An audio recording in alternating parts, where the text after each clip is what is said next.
All right, is everyone ready? This is the client's pelvic obliquity shifted as they cross the US-Canadian border. Making sure you're in the right, sorry, I said US first. That was just like instinct. That's fine. But I'm not gonna get upset. so hopefully you're in the right place. We'll let these guys kick off. Hello. It's not on. Yes, it is on. It is so on. Good morning or good afternoon. What are we? Good afternoon? All right. And it's silent out there. Did you hear anybody say anything? No. Good afternoon. All right. There we go.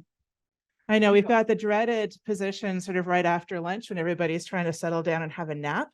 So we'll try and be as exciting as the three of us can be. You know that with the three of us up here, we can probably get into a little bit of mischief. So my name is Linda Norton, and I'm an occupational therapist, and I work for Motion as the Director of Learning and Clinical Education. And I'm also a member of the Canadian NARTS Advisory Committee. And we're really here to talk about, you know, this whole idea about the client's pelvic obliquity shifting as it goes across the border. We all know isn't true, but I think sometimes we amplify the differences between Canada and the US. And I think there's lots of opportunities to work together. I am very excited to be joined by two of my favorite colleagues, Weesie and Gerry. So Weesie, do you want to introduce yourself? Yeah. And I'll let Gerry introduce himself. Who's the most favorite though? That's what I want. Okay. My name is Weesie Walker, and I'm the executive director of NARTS. Oh, what else do you want to know? I was born in Knoxville, Tennessee. Okay. She promised a video of her life story, but we might be here for a little while. Interesting. Okay. Hey, I'm Gerry Dickerson. I find it kind of funny. I think we all know each other, right? So That's right. introducing yourselves, I'm the immediate past president of NARTS, and I am, I think now the grandfather of ATPs in the field at 47 years and counting down to the last couple of days. So thanks all for coming, and I hope we can make you laugh a little bit. Yeah. Awesome. Thank you, Gerry. So we know that the pelvis doesn't shift. We know that there are differences between Canada and the US, but one of the things that I've learned over the last several years being involved with NARTS and being involved with this team is there's a whole lot more that we have in common than we think we do. And we want to pass along some of that wisdom to figure out how we can potentially work better and think about how can a common designation be helpful. So in terms of what your objectives are for this session, we're going to explore the key issues where the interests of Canadians and Americans intersect, and I promise you, you might be surprised. We'll identify 3 lessons learned from working in a cross-border type organization, and we're going to appraise the value of an RRTS designation for all CRT suppliers to foster excellent client care. Now, how many of you are registrants? Okay, and how many of you are not? Could you leave? I'm just giving Well, yes. just giving Weesie a visual so she Potential knows how much members. work she has to do. Yes. Thank you. So I would be remiss if I didn't start with a few of the differences that we have between Canada and the US. The first thing is you do have some national governmental funding for equipment, but you also have some provincial agencies. And it was interesting for me listening to Wayne this morning talking about how the fight is becoming less national and more state driven, right? And when you have a conversation in one state, it's different than you have to have the same conversation in the next state. That is what healthcare is like in Canada. Everything is provincially run. So the trouble is you could have a conversation in Alberta and it doesn't necessarily apply to what's happening in BC. It doesn't apply to what's happening in Ontario. And in fact, there isn't even a foundation that is the same. There's not even something that you can hang your hat on to say this is the same in every province, because it's not. And there may be a way then that we can create some partnerships and some ways of helping you figure out how to do things on a state level, because we have experience trying to do that on a provincial level. The next thing is population density. So instead of looking at the numbers this way, it's probably easier to say that the population density in the US is 10 times that of in Canada. So just think about that for a minute. How much windshield time do you have getting to see your clients? And then think about what that means in Canada in terms of if we've got a much less denser population, how far we're traveling to provide CRT and what the costs are of that, just by touching a piece of equipment or going to see a client. And then the last thing is the exchange rate. And certainly this fluctuates over time, but just think about it as you're talking about costs in US dollars, you got to figure that the Canadian dollar is only worth about 77 cents US. So every dollar that you're spending, we're spending that much more in the Canadian dollars. So let's talk about what's common, and I'll bring Gerry over here as well to talk about this. What's funny is a lot of our commonalities and a lot of the things that we've decided are the same actually came about by participating in the NARTS Wine and Cheese. So during COVID, NARTS started a Wednesday night wine and cheese. The only trouble is you have to bring your own wine and you have to bring your own cheese. But the interesting thing about it is it gave us an opportunity to have some more in-depth conversations and start to hear what those similarities are. So I think the first one you probably already heard a little bit about when from the presentation this morning about Gerry saying, you know, if we're not caring for our client and advocating for them, who's going to do that? And I know, Gerry, you're pretty passionate about the clients, right? I am, and I think our first little block there of care and concern for the CRT user in the current funding environment. One of my favorite expression is we have to figure out now how to take care of the person that's in front of us, but we have to figure out how to also then change the entire system so that the profession can survive. If we're constantly in front of somebody providing equipment that's not paid for, at some point, if they cut the top end of the things that are profitable, the lower end things are just going to completely go away. So we have to figure out how to help people and how to have that conversation openly with someone sitting in front of you. You know, some of my clinicians are in this room. They've heard me say a million times. Somebody will say to me, can you do this? Can I? Absolutely. Will I? Not a chance. I'm not going to be reimbursed appropriately for it, and it's not going to impact your mobility. So for now, I have to say no. And learning to say no, I think, is an important factor in help. It's going to help people in the end, not in my career lifetime, but maybe in yours. We need to do something to change that whole perception about how things are paid for. Are we going to both talk about? You can talk about costs first, then I'll give my little announcement. So one of the other, how many are there clinicians in the room too? Rach, I mean, who's all the clinicians? So what a lot of times what folks don't understand, there's the disconnect between what the supply community experiences from a clinician side and from what the clinician experiences from the supply community perspective. And what we're running into now is the world's rampant inflation costs. And the supply chain thing seems to be mitigating a little bit. It's not quite as bad as it used to be. But I work for a huge company, NSM, and our costs of doing business are up about 40%. And we have no mechanism to charge anything more than what we were charging in 2019. The costs remain the same. And I use the example, which is, it's just my wife and I at home, and we went out to get pizza the other night. Large pie, was sausage, pepper, and onions. Been going to this guy forever. I can remember paying $16 for pizza. It was $33.95. His costs went way up and he was able to charge me more. Our costs have skyrocketed and we can do nothing more other than cut services.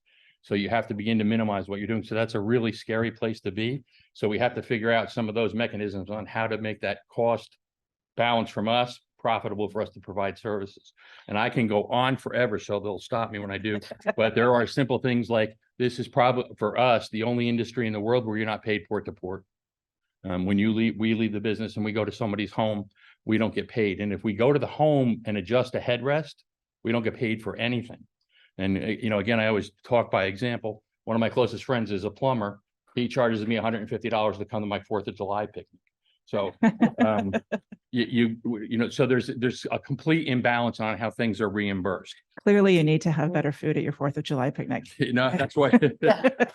So yeah. But what's interesting, right, is if you think about those costs, same issue in Canada, right, and think about the dollars, right, we're also in a fixed price environment. It's not being announced, but there are cuts. So in Ontario, where I'm from, we have the Assisted Devices Program, which is a government funding body for complex rehab technology. in the past, the way pricing was set up was dealer cost plus 25% markup to cover the driving, the setup, the shipping, all of that stuff that goes into the provision of the equipment. We were just told yesterday, day before, that they've changed their pricing so that they're taking dealer cost plus 5 to 15%. So and for some of those items, you can't touch the piece of equipment without losing money For all of them. for everybody. To be fair, in business, it costs you about 28 to 35% to put the key in the door. So if you're getting 15% for something and you go to provide it, you're going to lose 15% automatic coming right off your top. So your administrative costs won't even be covered. Yeah. So then there's also the issue of attracting younger people to our industry, right? It's an industry that is aging both in Canada and the US. And how do we attract new people? And how do we even advertise what we do? Because we're a relatively small profession, even if you start to include Canadians plus US. And then there's that whole perception of is a CRT supplier a professional or not? And should they be paid or should they not? Why this is important is the way that we're perceived changes the conversations that we can have with our funding agencies, with our clients, with every organization with whom we work, right? If I'm perceived as somebody who actually cares about the client and trying to do the right thing for them and as a professional, I can have a different conversation than if I'm perceived as the person who's just trying to make a buck on somebody's disability, right? And I don't think any of us in the room are necessarily, we're just trying to keep the lights on, right? We're trying to be paid reasonably for what it is that we do. And if you think about it, the reality is therapists get paid to complete the assessment. You may have a different structure in different areas, but there's a clinician who gets paid. Healthcare providers get paid to look after a client. Auditors get paid to audit sales. And then funding program staff get paid to be able to administer the program. But somehow there seems to be an allergic reaction, whether you're in Canada or the US, to having the supplier paid for the services that we do or the services that we perform. At the end of the day, somebody could order a piece of equipment off of, name your favorite website, but that doesn't mean it's going to be set up and functional for that individual. It doesn't mean that it's going to be right for that individual. It doesn't mean any of those sorts of things.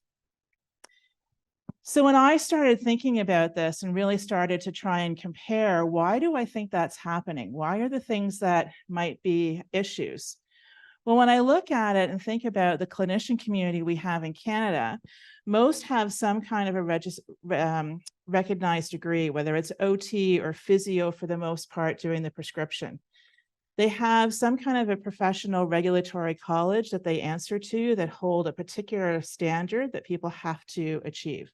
And we're reviewed on an annual basis to make sure that we're meeting the standards of the college. There's a college, as I said, that holds people accountable, and we're expected to participate in ongoing education. There is a rule that you need to be what they call consciously competent, so that you know that you have information you need to learn and you go out and you seek it. That's the model that we work under as clinicians. But in terms of the vendor supplier community in Canada, until recently, there really hasn't been a set of qualifications that you have to be able to become a supplier. You don't have to have any particular knowledge or any particular background to do that. There's not necessarily agreed upon professional standards across companies. Individual companies may have standards, but not necessarily something that we all decide to adhere to. There's not necessarily a process to enforce those types of standards, right? How do you do that, particularly when people are working for different companies? And then there's not necessarily an expectation to participate in ongoing education. I hear from our manufacturer partners a lot of the time, it's really tough to get suppliers out to education, right? They're not always coming and being part of things. And so why is that, and how do we foster that? When this whole idea of NART's registration came to us to start to look at, is this a way to help? It ticks off a lot of boxes. So first of all, there is some recognition of qualifications. There isn't yet very much of a recognition of it in Canada, just because it's very new. There's agreed upon professional standards that anybody who becomes a registrant agrees to work at the same standard of care. There's a process to ensure those standards are met. There's actually a complaint process through NARTS, and it's not necessarily to, it's really to protect the client and to make sure that any of the issues are resolved. I don't want to put words in your Yeah. mouth, Weesie, but Consumer is protection. consumer Yeah. protection. That's the word I was There looking you go. for. And then there's a requirement to participate in ongoing education, right? There's a requirement that every year you do a certain amount of education to prove that you're still committed to the profession and that you're able to move forward. Where there's some opportunities, particularly in Canada, is that we can start to leverage this idea of some kind of a qualification or some kind of registry that is common to Canada and the US to help to promote the idea that we are professionals, that there is a body of knowledge that supports what we do, and there's a reason why you should listen to us as part of the team. We also then need to focus on advertising and promotion of the designation, because it's one thing to get the supplier community on board and get a certain number of registrants. It's another thing to get therapists aware of the designation, why it's important, how it helps their clients, and to get them part of the conversation. And it's also important then to get our funding agencies to understand. And this is where it comes back to what I said earlier, is we need to have conversations in each province with each of the funding agencies to be able to promote what an actual designation means.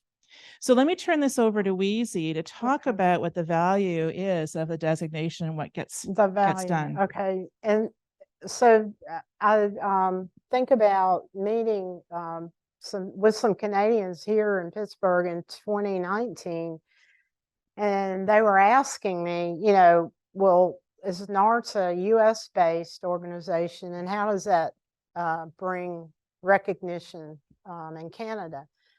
And I think that's the point of what we're talking about, is that the supplier issue is the same here as it is there. So clinicians and the clients, the consumers, they need to know that if somebody has that R or TS after their name, that they've met a certain standard to become a NARTS registrant, and that they're going to maintain this on an annual basis.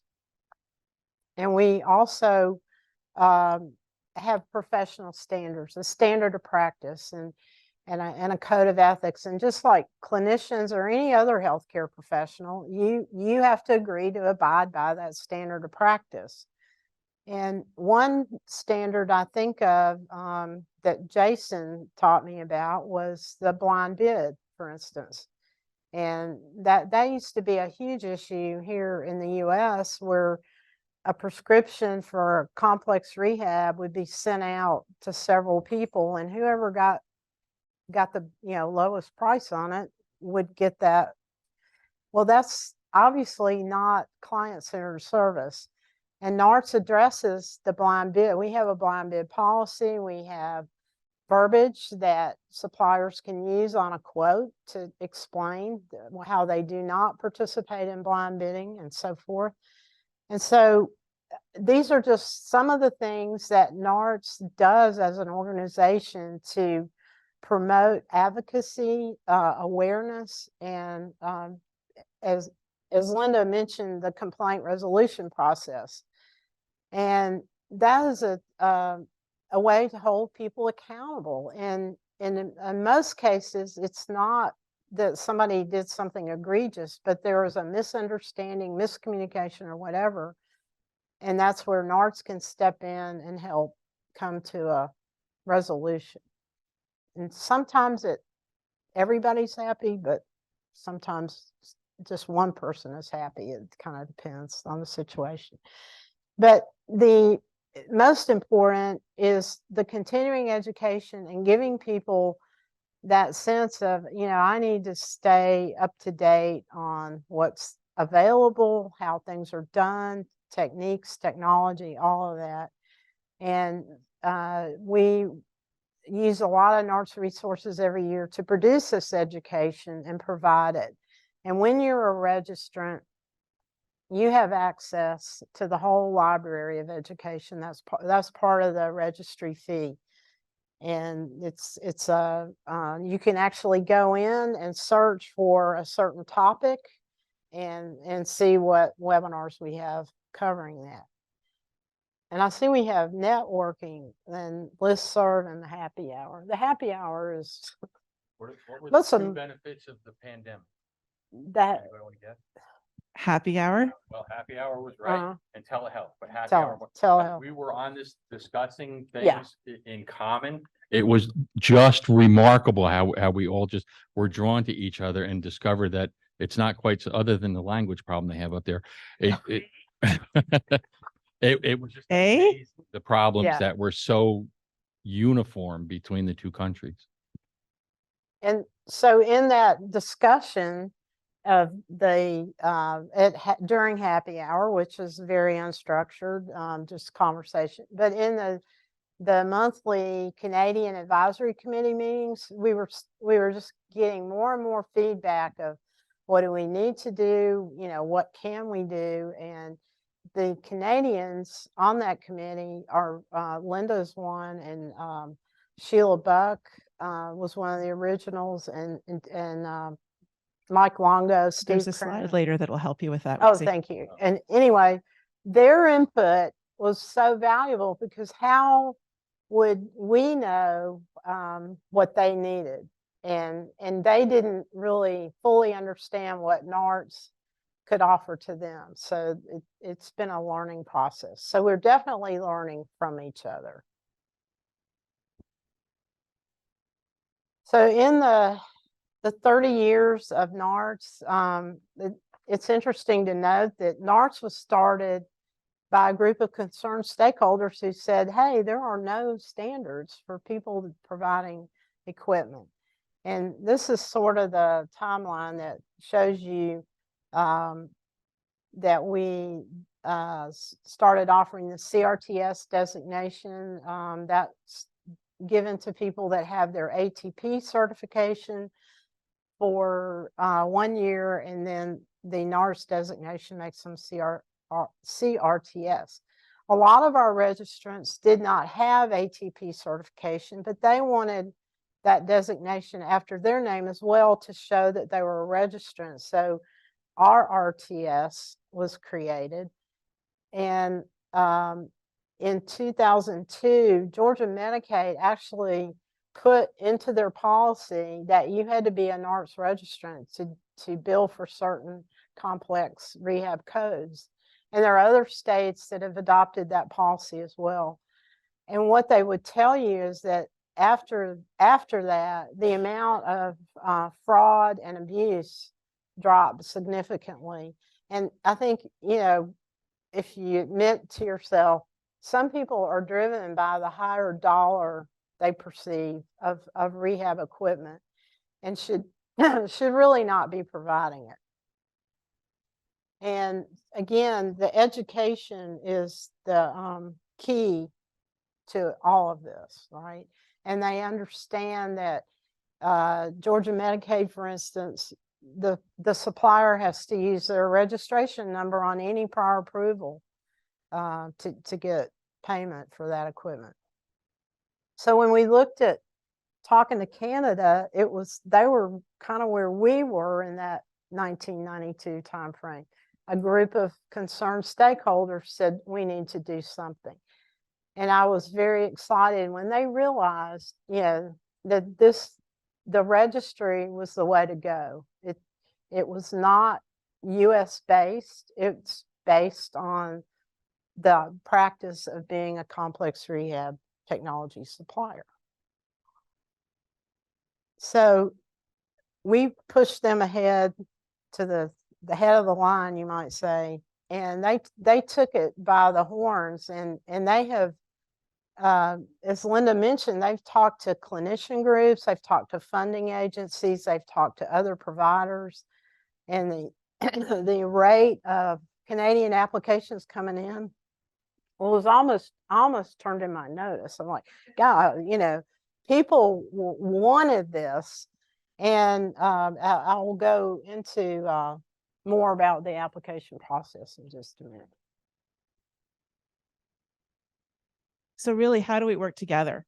This is actually still Weesie. Oh. But you get to do all of the stats piece. Oh, okay. Well, yeah, it was really interesting. As Linda said, the Canadian population is about 10%, right, of the US. Sure, Is we're it? 10% of the Okay, US. okay. I don't Whatever. remember. But today we have 30% of our registrants are Canadian.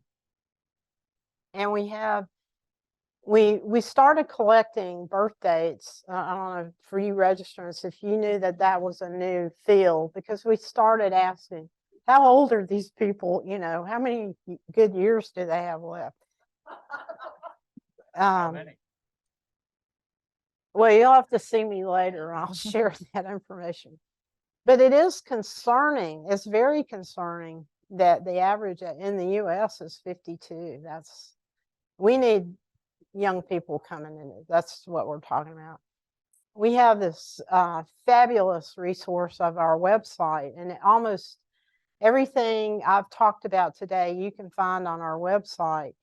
And we get about close to over 16,000 visits a year on our website. And the view page, I think that's where people are going to get the education, because it's all right there. We came up with this number, and then it was confusing to us, but you know, 1.1 CEU is 1 hour. So you have to multiply that by 10. That's a lot of CEU certificates that we're putting out on an annual basis. And I think it's because it's easy to access, and certainly the quality is there. And any webinar that you participate in is going to have a survey at the end. And if you said, you know, I'd like to know more about whatever, and we take that information, and that's how we plan future webinars. So one of the things that totally frustrated me as I was trying to help move this forward and really trying to help advocate was I had people come back to me and say, yeah, but there's not enough Canadian content. You know, it's all been done by US. It doesn't have enough Canadian content. We need more Canadian content. We need more Canadian content. We need more Canadian content. We need more Canadian. You can tell my frustration level got risen fairly significantly. So I ended up doing a workshop for one of the organizations and talking about, okay, let's actually look at the reality. And we did a little bit of data collection, looking at the number of, or percentage of workshops that were basically just US only. And usually it was around Medicaid, Medicare funding. It was like 7%, right? Everything else was applicable to everybody else. I also, as part of that workshop, did a very structured research project. Yeah, it was just a little bit of a data study. And I asked the question about how often the participants had been to the website, how often they had read directions, and whether or not they had participated in any of the education. What was interesting is nobody had been to the website. One or two people had glanced at directions, and very few people had participated in webinars. And that was the single biggest pivotal moment of some of the conversations. One of the physicians that I work with, he says there's chatter and there's data. There was a lot of chatter going on about there's no Canadian content. And you know, when people talk to each other, there's no Canadian content. Absolutely, there's no Canadian content. Not that I have any knowledge, but I'm going to agree with you. By doing that survey and showing people that the folks that are reinforcing that there's no Canadian content haven't actually been on the website or looked at the Directions magazine or participated, all of a sudden it created a shift. And they realized that there's no point talking that there's no Canadian data, because there is, right? There's things that apply to all of us. And I think that was a really helpful way to change the conversation and really to prove that if you're going to have an opinion, you better go and look for the information first. So Gerry, how well are we aligned in terms of some of the Canadian organizations and and NARTS. So another great benefit was the complementary mission. When NARTS was first started, its only mission was consumer protection. So in some of our discussions and with Jason and with Linda, you can read the NARTS mission statement. It always ends with, its intent is for the protection of the consumer. So Linda brought us some of the other, and I have to put my glasses on because my vision is so poor to be able to read these. But from the Canadian side, to facilitate the highest quality medical equipment through the provision throughout BC. And we could have a little debate there. I don't see any mention of a consumer in that one. Some people will use patient, but I don't see either. Share information and knowledge. This is from Alberta, right, Linda? The AB? Yep. Information and knowledge and advocate on client rights. Well, that's pretty good too. And then the last one, which is pretty interesting, is strengthen the assistive technology device industry in Canada for the benefit of all members through advocacy, coordination, representation at all government levels and business building networking opportunities. To me, that kind of leaves out the consumer completely. They're looking at, which is not bad. You got to protect your own industry in order to turn the lights on to be able to serve people. But we saw the alignment of how we were all driven by client services and how we could foster that kind of attitude through the Canadian provinces. And I would throw in at this 1.2, not only I think professionally, we have not been able to advocate for what we do and how much we know, because it's still my belief that nationally it's just a wheelchair. Rachel hears me say this every day. She wants to shoot me now. But Just a wheelchair. nobody understands the beauty of what assistive technology can mean to somebody.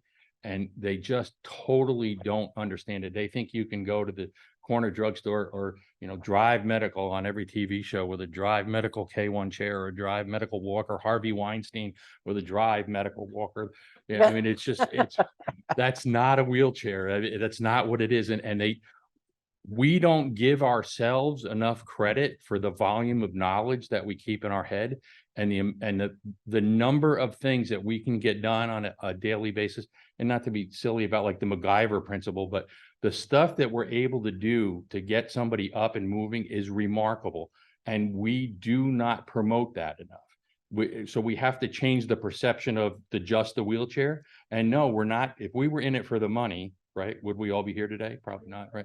So we need to change all those perceptions because nobody gets it. Do we have to, like, I can go on forever on time with stuff, but, Rachel, she's in front of me here. We've been friends for years.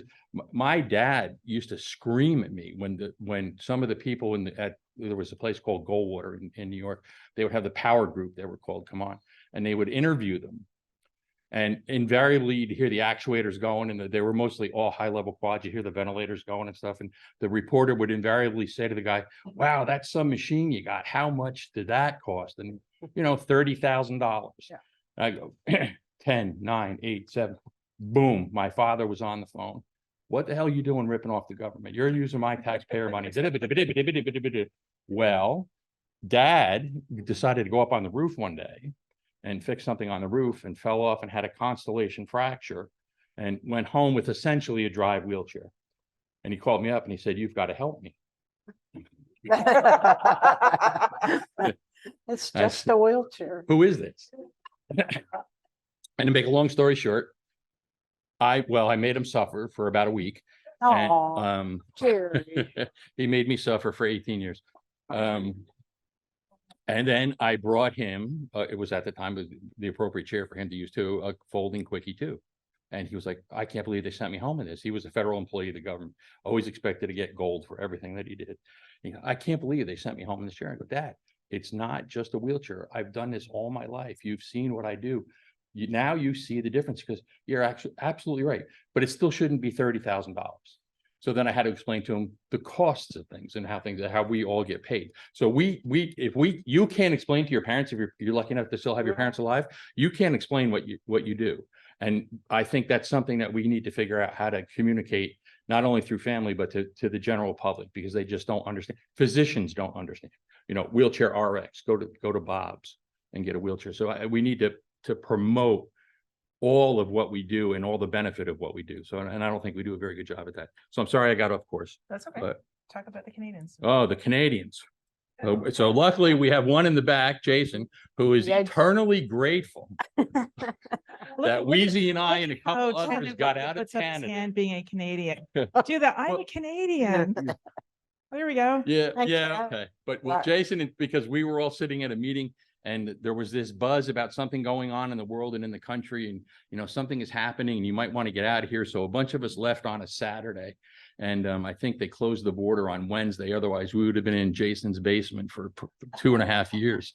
So, it was, Hey, does So- he have a basement? well, he Oh, would have by oh, the time okay. we got there. All right. So anyway, Steve Crennan, those of you that were in the award ceremony last night, you saw that he got an award for his activity in this. Michelle Harvey, Judy Riley, we all know Judy.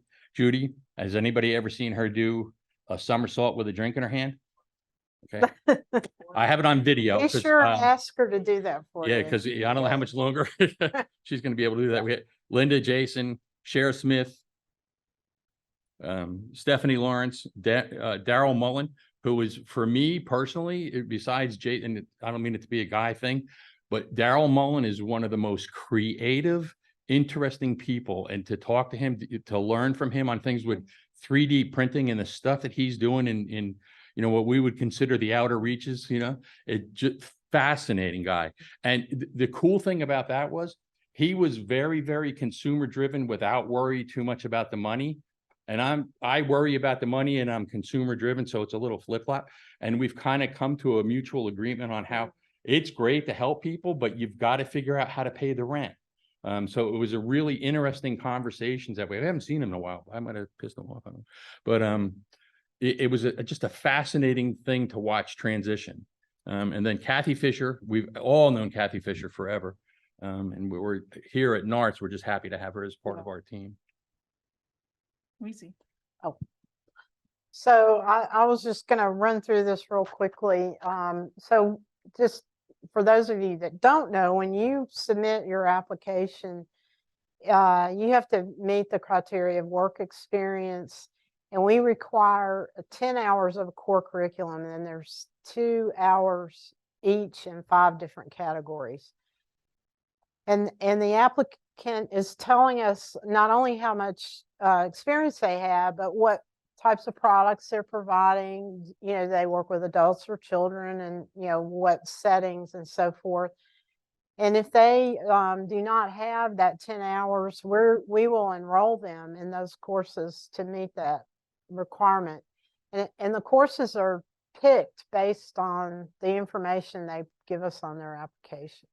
So you can imagine that when you're getting hundreds of applications from people, some people will have 2 years, some people have 25 years. So we're trying to enroll them in courses that are relevant to them and not just a waste of their time. And I really appreciate that Canadians are so polite, most of them, and they'll write back to me and they'll say, these courses were awesome. I can't wait to see what other courses I can take. And you know, that obviously makes my day. We're also working on a CRT supplier certificate program, and anybody that's been around me for the last 2 or 3 years, I talk about this a lot, but at a board meeting approximately 4 years ago, the board said, we're charging you we need a pathway into this profession. And after talking with various people, they felt like the certificate program was the best fit for this need. And we're currently working on it. I want to point to Susan. Taylor is now helping write a lot of the content, and Kieschnick has been a subject matter expert in Michelle Gunn, and Jean Minkle, and Linda Norton wrote the course 4 on skin integrity. And so this is a very high quality content that a person with there's no criteria. Any willing person can take this course, and hopefully at the end of it, they'll come out with that foundational knowledge that a person needs to be professional, understand how to work with a clinician, understand what a mat-eval is, what are we looking at, all of those things that will make them better and give them a sense of pride in what they're doing. Because, I was a supplier for a few years. And nothing ever meant more to me than that final, seeing the end result when things worked like they should. And it's addictive, I guess, or I've checked into the Hotel California and I can't leave. And you just want to see this profession become what it can be and should be. And I think this is a great start on that. And I skipped over the application review process. I think it's important also to know that once the applicant has finished the core curriculum, all that information goes to a review chair. Review chairs are board members of NARTS, and they review the application. And if there's any question or whatever, we get the additional information or whatever, but they're the ones that are saying, yes, this person meets our criteria. The Canadians are reviewed by 3 Canadian chairs, and they're regional, and in the US there are 4. And so they're looking at applications outside of their region, in fairness.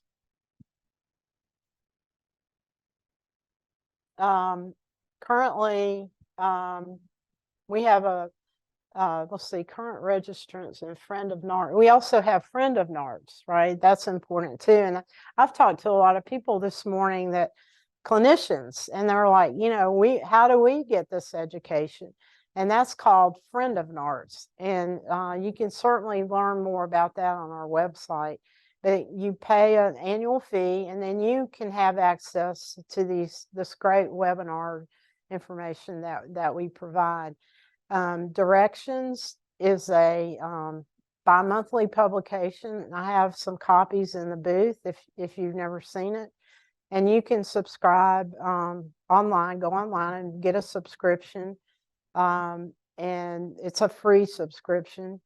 And every issue has certain features in it, which include information about RESNA, Clinician Task Force, NCART, and Directions Canada. They write an article as well.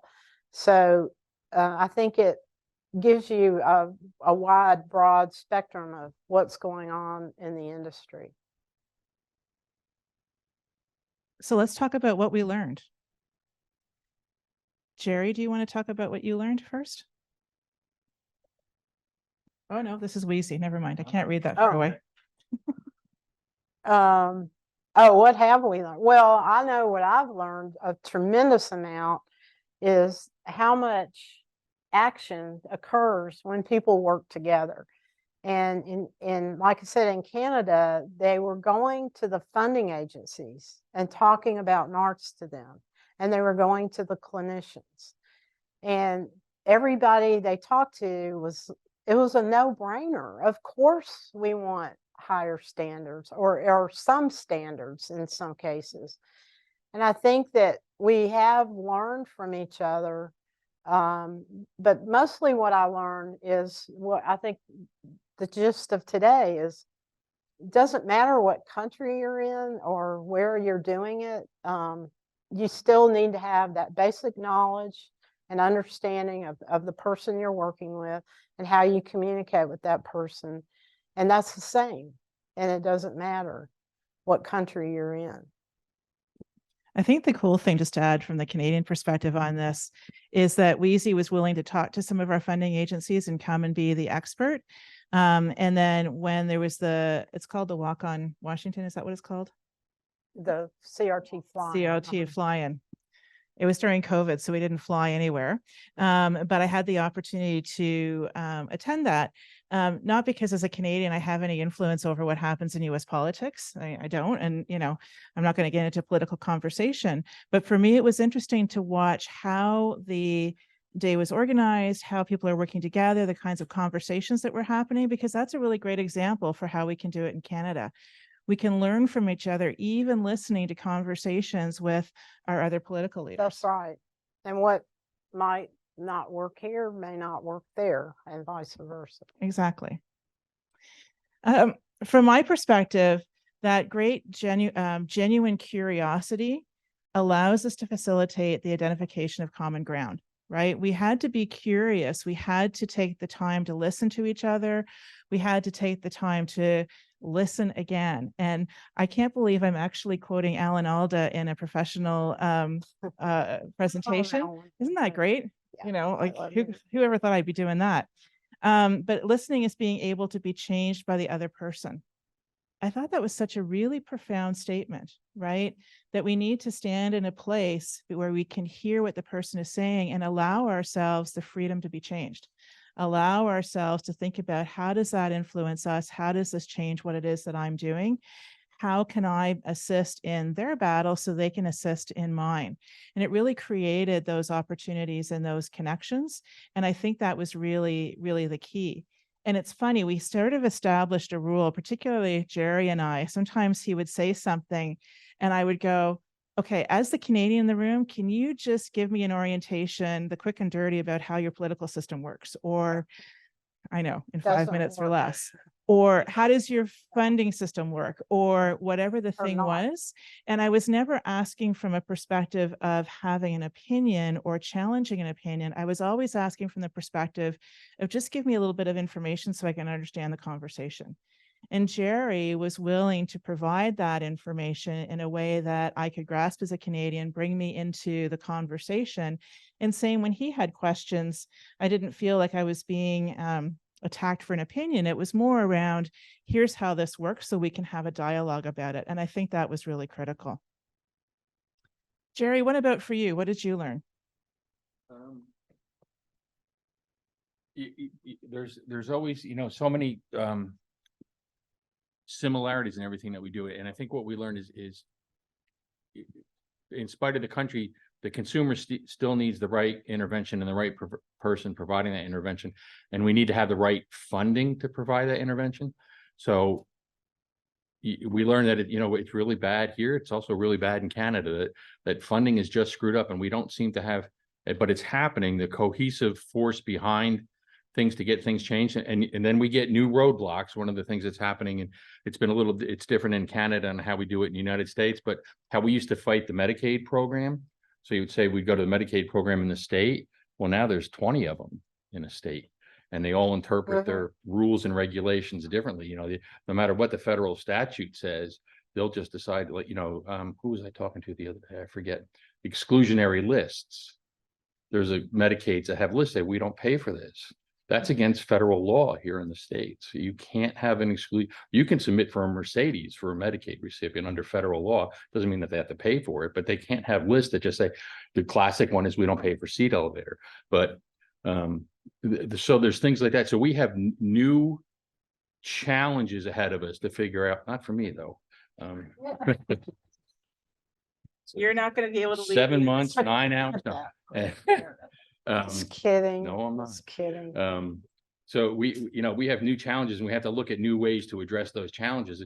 And I just think in learning from Linda and Jason and all the others that have been on the calls, I think there's a common energy that may help to do something. It may sound pie in the sky, but maybe more global. What about I can't think of the man's name that was talking about ISWP today. From the way I could listen to him talk all day, right? He was just fascinating to listen to. But the WHO has this movement towards healthcare and the rights for people, the basic human right for technology and for intervention, and it's hasn't changed things by much more than 10%. So how do we move that forward and change it for everybody? So as we all get closer to being users than providers, I'd like to have somebody other than Chris Savoy to be able to help me start. I was going to use you for my wheelchair. So, I just, we want it to be better for everybody. And I think we can embrace an entire Canadian community and have a much more forceful presence in systems change. So.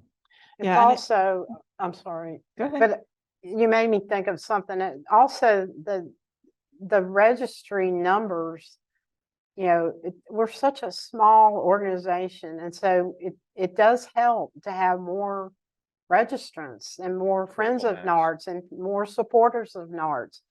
because that's the only way we're going to ever have a voice, and we can't do it individually. And so that's been a huge boost for NARTS, I think. And I think the other piece is being welcoming, right? Anybody who's expressed any kind of an interest gets embraced and brought in and networked, and You get assigned the right communications. courses or something like that. Yeah, you get assigned the right courses. You become part of the family in a lot of ways, which has been really an exciting piece, and being able to finally meet in person, which has been amazing. Allowing those conversations to happen are incredibly important. So we want to thank you for participating today, but we also want to hear from you. And if you have any questions or thoughts, or want to debate what's different or the same about various countries, we'd be glad to hear from you. Or if you're from another country that wants to get involved as well and talk about how we actually do that and operationalize that, we'd be happy to entertain those types of questions. Yes. Hang on, I'm going to come and bring you the microphone. How's that? Because I can hear you, but I don't know if everybody can. And it gives me a reason to move. Thank you. Good afternoon, everyone. I am from Guyana, South America, and we have nothing. I've just been engaging over the last 90 days with our government. Their pockets are getting deeper as of late, and they're very generous. And they've commissioned me to prepare a program to be able to provide custom rehab equipment and services throughout the entire country. Not like I am busy at all, considering I own and operate an EMS business and assisted living facilities and a wheelchair shop, but I just need something else to do. Okay, I get it. Anybody else live in that world? You have something else? So I am putting a feeler out to everyone in this room. I'm a macro thinker, not a micro thinker. That's my strength. And they're asking me to provide a program with regards to simply certify buildings, because we have a new building code included in our laws there now. And I'm looking for some help to kind of write the certification program for building codes and things like that within that's connected to our community and what we do. I've been doing this since 2000, and anyone has any ideas or any help, feel free. I'll exchange business cards with you on trying to prepare a national program for my country. What's your population, sir? Just under 1 million. A lot of rural areas, I've purchased a boat because you have a lot of waterways. So I'll purchase like a party boat. Party boat? No. What time you going home Sunday? Yeah, maybe we should go down there and check out the party. This is how serious I am about this. I bought a party boat, and I'm working with the Braun to put the wheelchair tie downs on the boat, so I can get the people that live in the river to the city to go to the doctor, because they're just hidden in the woods or in the jungle right now. They can't come out to get to the city to get to the doctor. So I purchased a boat to put the wheelchair tie downs in the boat to get them out of the river. I mean, the boat can sit about 15 people on the boat with a captain and a crew member. So, I mean, that's how serious I am. I don't have all the ideas, all the answers, all the solutions, but I welcome any thoughts or any help I can get. Thank you. So I'm going to make a personal commitment to help you. There you go. In front of how many witnesses to just do that? I guess that means I'm actually following through. But I have some connection based on a physician that I work with that was responsible for a diabetic foot program in your country, both I'm going to get the terminology wrong, but the Central Hospital, Georgetown, and then in the tertiary areas as well. And so there's some lessons learned there that might be helpful, and I'm certainly happy to help. Is there anybody else that do you want to comment on anything that he said? Architecture stuff. Are you primarily concerned now with the architectural stuff? Like access to buildings? I am right now, the architectural stuff, that's one thing on the list. Okay. The supply of equipment and evaluation and customization part is another leg of it. I have a meeting scheduled in 3 weeks with the health minister of our country. And in a month, I have a meeting scheduled with the president. And right now, I have my expertise I am bringing to them. I mean, I'm here to keep my license up so I can speak with some authority, you know, to them, because I'm sure they're going to check, which they should, to do that. The But architecture. all of it are different. All can be moving at the same time. Huh. So can I ask a clarifying question? Sure. You are looking for seating and mobility and other assistive technology training so that you can train people how to. So, I mean, the first thing off the tops of our head right here was the International Society of Wheelchair Professionals, the IC10. Okay. It has a booth here, and they have a meeting tomorrow. Yep. They do have a What meeting time? tomorrow at 7 a.m. Yeah. 7 a.m. The 7 Allegheny a.m. Overlook.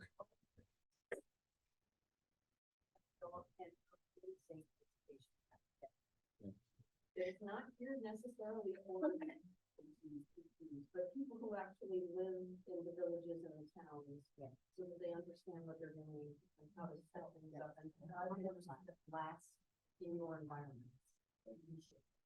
That's a fantastic idea. The other thing too is I'm going to volunteer Weesie. In our family, we have a tradition that you get voluntold. So I'm one. Look at how worried Guess she where you're looks going. now. Oh, am I going on the party boat? Yes. Oh, I'm thinking there might be potential for that.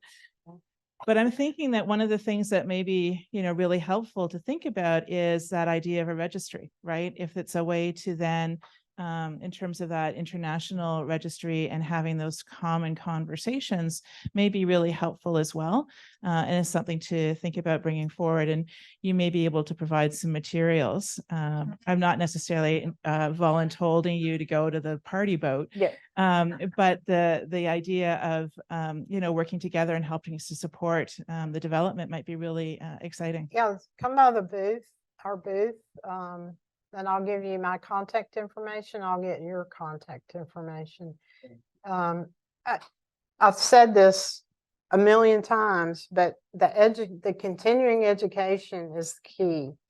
And that the people that are providing these services know what they're doing, right? So that's how one way we could help you is the education. But let me ask this question: is your country? Do you speak English in your country? Okay, okay. Because right now it's all in English. That's something we've looked at down the road. Is wow. Could you say schedule again? That one more. I'm gonna give him my card just in case you But get this. no. Oh, look kidding. at this. Jerry's going to Don't you give you his think card should as go well. down there and check it out. So we want to sincerely thank you for being part of the session and really being part of the community trying to move the profession forward. We are a small profession and we cannot do things without working together. And I think it's really important that we take the time to have the conversations across the border, to take the time to have the conversations about how we're similar and how we can support each other, because that's the only way that we're going to get the best service, the best care, the best everything for our clients and for our industry. So thank you very much.